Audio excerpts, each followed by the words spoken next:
నా పేరు రమావత్ శ్రీరామ్ నాయక్, తెలంగాణ గిరిజన సంఘం రాష్ట్ర ప్రధాన కార్యదర్శిని.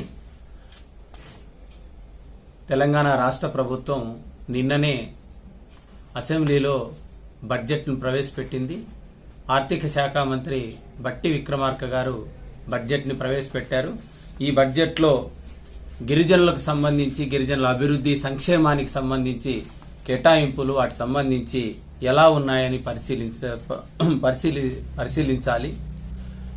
కాంగ్రెస్ ప్రభుత్వం అధికారంలోకి వచ్చి మూడో బడ్జెట్ ఇది.